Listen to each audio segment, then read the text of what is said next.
So I want to start by offering you a free, no-tech life hack. And all it requires of you is this, that you change your posture for 2 minutes. But before I give it away, I want to ask you to right now do a little audit of your body and what you're doing with your body. So how many of you are sort of making yourselves smaller? Maybe you're hunching, crossing your legs, maybe wrapping your ankles. Sometimes we hold on to our arms like this. Sometimes we spread out. I see you. So I want you to pay attention to what you're doing right now. We're going to come back to that in a few minutes, and I'm hoping that if you sort of learn to tweak this a little bit, it could significantly change the way your life unfolds. So we're really fascinated with body language, and we're particularly interested in other people's body language. You know, we're interested in, like, you know, an awkward interaction, or a smile, or a contemptuous glance, or maybe a very awkward wink, or maybe even something like a handshake. Here they are arriving at number 10, and look at this lucky policeman gets to shake hands with the President of the United States. Oh, and here comes the Prime Minister of it. No.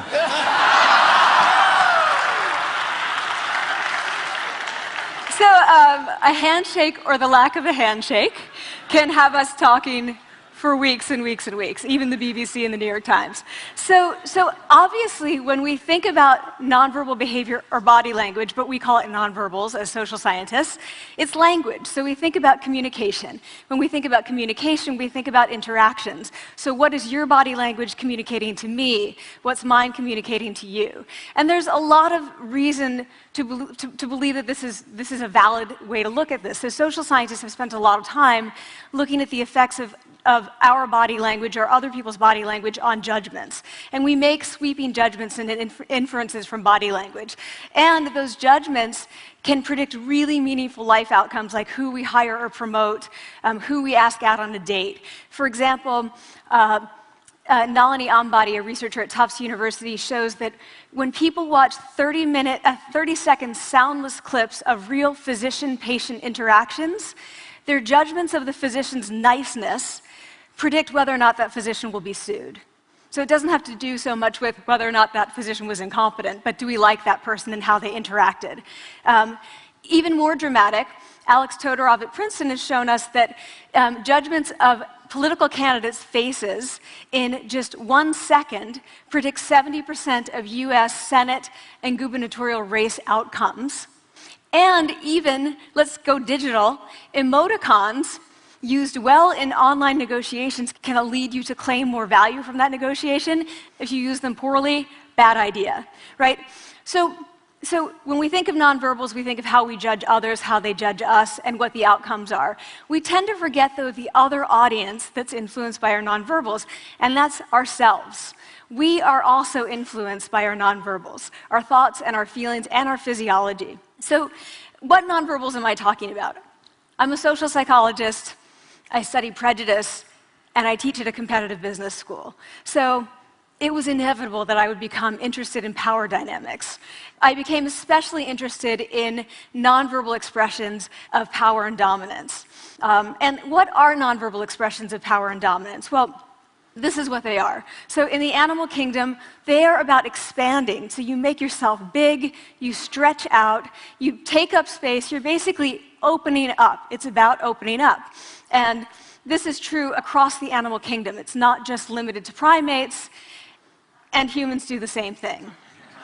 So they do this both when they have power sort of chronically, and also when they're feeling powerful in the moment. And this one is especially interesting because it really shows us how universal and old these expressions of power are. This expression, which is known as pride, Jessica Tracy has studied, she shows that people who are born with sight and people who are congenitally blind do this when they win at a physical competition. So when they cross the finish line and they've won, it doesn't matter if they've never seen anyone do it, they do this. So the arms up in the V, the chin is slightly lifted. What do we do when we feel powerless? We do exactly the opposite. We close up, we wrap ourselves up, we make ourselves small. We don't want to bump into the person next to us. So again, both animals and humans do the same thing. And this is what happens when you put together high and low power. So what we tend to do when it comes to power is that we complement the other's nonverbals. So if someone's being really powerful with us, we tend to make ourselves smaller. We don't mirror them, we do the opposite of them. So I'm watching this behavior in the classroom, and what do I notice? I notice that MBA students really exhibit the full range of power nonverbals. So you have people who are like caricatures of alphas, like really coming into the room. They get right into the middle of the room before class even starts, like they really want to occupy space. When they sit down, they're sort of spread out. They raise their hands like this.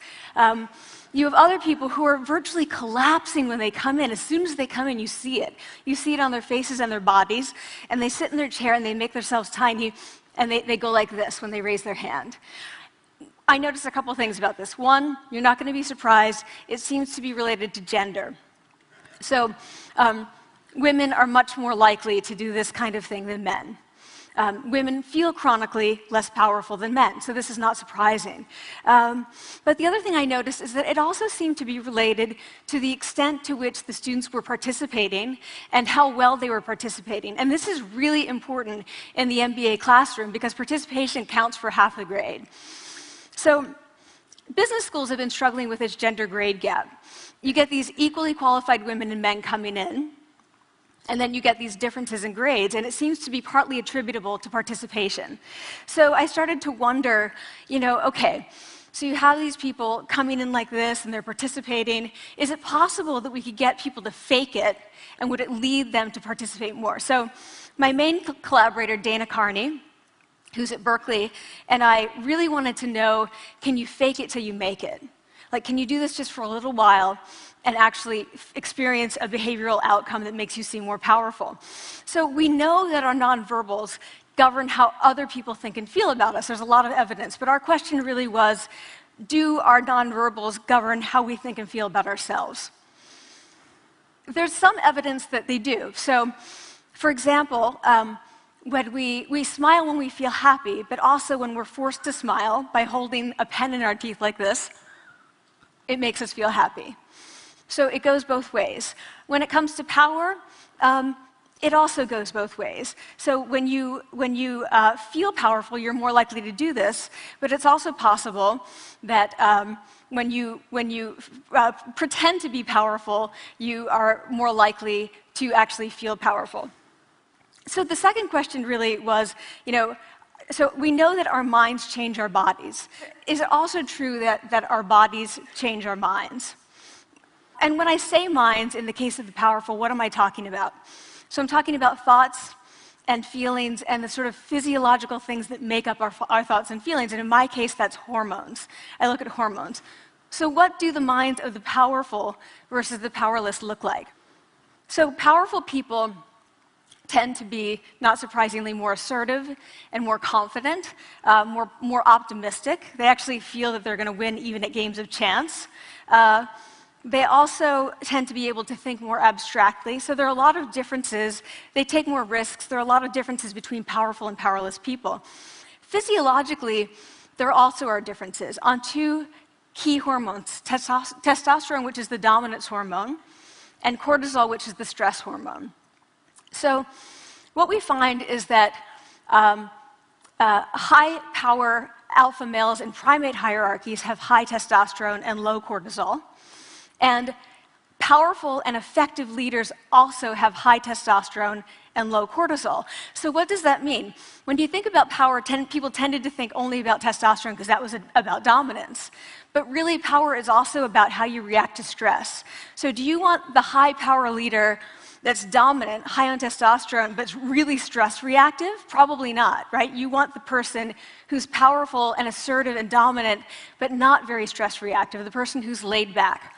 So we know that in primate hierarchies, if an alpha needs to take over, if an individual needs to take over an alpha role sort of suddenly, within a few days, that individual's testosterone has gone up significantly and his cortisol has dropped significantly.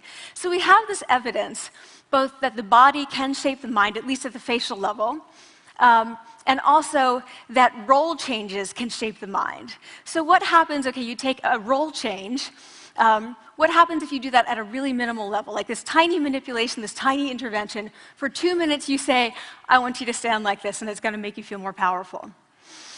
So this is what we did. We decided to bring people into the lab and run a little experiment. And these people adopted for 2 minutes either high power poses or low power poses. And I'm just going to show you 5 of the poses, although they took on only 2. So here's one, a couple more. This one has been dubbed the Wonder Woman by the media. Here are a couple more. So you can be standing or you can be sitting. And here are the low power poses. So you're folding up, you're making yourself small. This one is very low power. When you're touching your neck, you're really kind of protecting yourself. So this is what happens. They come in, they spit into a vial. We, for 2 minutes, say, you need to do this or this. They don't look at pictures of the poses. We don't want to prime them with the concept of power. We want them to be feeling power, right? So 2 minutes they do this. We then ask them, how powerful do you feel on a series of items? And then we give them an opportunity to gamble. And then we take another saliva sample. That's it. That's the whole experiment. So this is what we find. Risk tolerance, which is the gambling. What we find is that when you're in the high power pose condition, 86% of you will gamble. When you're in the low power pose condition, only 60%. And that's a pretty whopping significant difference. Here's what we find on testosterone. From their baseline when they come in, high power people experience about a 20% increase, and low power people experience about a 10% decrease. So again, 2 minutes and you get these changes. Here's what you get on cortisol. High power people experience about a 25% decrease, and the low power people experience about a 15% increase. So 2 minutes lead to these hormonal changes that configure your brain to basically be either assertive, confident, and comfortable, or really stress reactive, and feeling sort of shut down. And we've all had that feeling, right? So it seems that our nonverbals do govern how we think and feel about ourselves. So it's not just others, but it's also ourselves. Also, our bodies change our minds. But the next question, of course, is, can power posing for a few minutes really change your life in meaningful ways? So this is in the lab, it's this little task, it's just a couple of minutes. Where can you actually apply this, which we cared about, of course. And so we think it's really what matters, where you want to use this is evaluative situations, like social threat situations. Where are you being evaluated? Either by your friends, like for teenagers, it's at the lunchroom table. It could be, for some people, it's speaking at a school board meeting. It might be giving a pitch, or giving a talk like this, or doing a job interview. We decided that the one that most people could relate to, because most people had been through, was the job interview. So we published these findings, and the media are all over it, and they say, okay, so this is what you do when you go in for the job interview, right? So we were, of course, horrified and said, oh my God, no, that's not what we meant at all, for numerous reasons. No, don't do that. Again, this is not about you talking to other people, it's you talking to yourself. What do you do before you go into a job interview? You do this. Right? You're sitting down, you're looking at your iPhone or your Android, not trying to leave anyone out. You're looking at your notes, you're hunching up, making yourself small, when really what you should be doing maybe is this, like in the bathroom, right? Do that, find 2 minutes. So that's what we want to test, okay? So we bring people into a lab, and they do either high or low power poses again. They go through a very stressful job interview. It's 5 minutes long. They are being recorded, they're being judged also, and the judges are trained to give no nonverbal feedback. So they look like this. Like, imagine this is the person interviewing you. So for 5 minutes, nothing. And this is worse than being heckled. People hate this. It's what Marianne LaFrance calls standing in social quicksand. So this really spikes your cortisol. So this is the job interview we put them through, because we really wanted to see what happened. We then have these coders look at these tapes, 4 of them. They're blind to the hypothesis, they're blind to the conditions. They have no idea who's been posing in what pose. And they end up looking at these sets of tapes, and they say, oh, we want to hire these people, all the high power posers. We don't want to hire these people.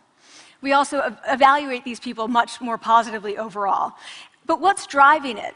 It's not about the content of the speech. It's about the presence that they're bringing to the speech. We also, because we rate them on all these variables related to sort of competence, like how well structured is the speech? How good is it? What are their qualifications? No effect on those things. This is what's affected, these kinds of things. People are bringing their true selves, basically. They're bringing themselves. They bring their ideas, but as themselves, with no residue over them.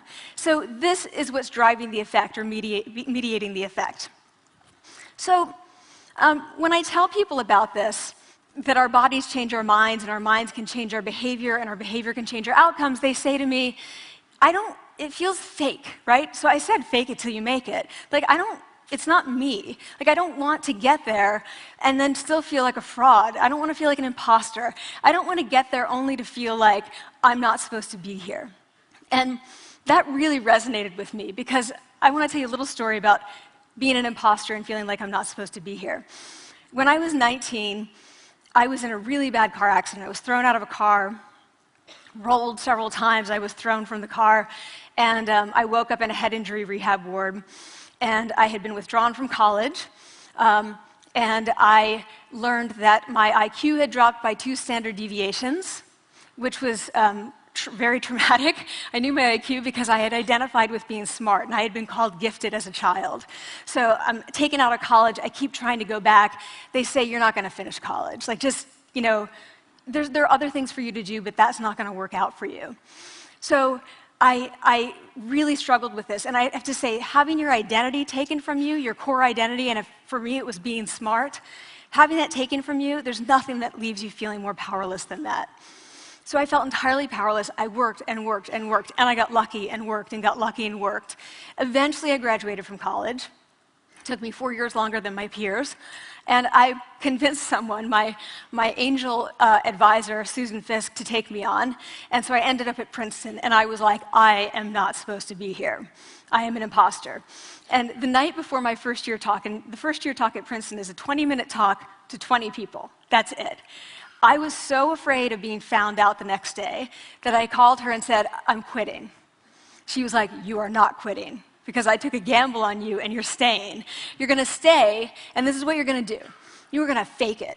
You're going to do every talk that you ever get asked to do. You're just going to do it and do it and do it, even if you're terrified and just paralyzed and having an out-of-body experience, until you have this moment where you say, oh my gosh, I'm doing it. Like, I have become this.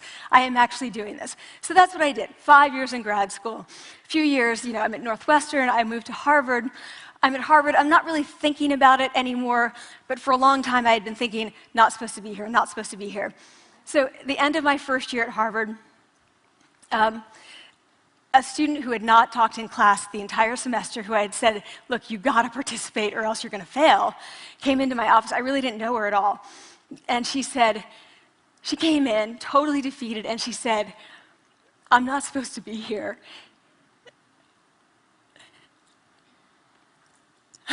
And that was the moment for me, because 2 things happened. One was that I realized, oh my gosh, I don't feel like that anymore. I don't feel that anymore, but she does, and I get that feeling. And the second was, she is supposed to be here. Like, she can fake it, she can become it. So I was like, yes, you are. You are supposed to be here, and tomorrow you're going to fake it, you're going to make yourself powerful, and, you're going to...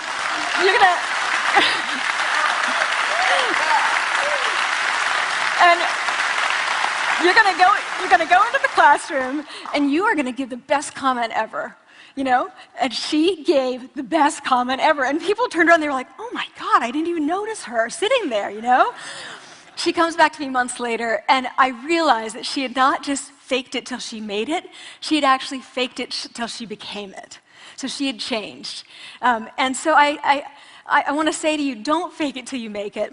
Fake it till you become it. It's not do it enough until you actually become it and internalize. The last thing I want to leave you with is this. Tiny tweaks can lead to big changes. So this is 2 minutes. 2 minutes, 2 minutes, 2 minutes. Before you go into the next stressful evaluative situation, For 2 minutes, try doing this in the elevator, in a bathroom stall, at your desk behind closed doors. That's what you want to do. Configure your brain to cope the best in that situation. Get your testosterone up, get your cortisol down. Don't leave that situation feeling like, oh, I didn't show them who I am. Leave that situation feeling like, oh, I really feel like I got to say who I am and show who I am. So I want to ask you first, both to try power posing, and also I want to ask you to share this science, because this is simple. I don't have ego involved in this. Give it away. Share it with people, because the people who can use it the most are the ones with no resources and no technology and no status and no power. Give it to them, because they can do it in private. They need their bodies, privacy, and 2 minutes, and it can significantly change the outcomes of their life. Thank you.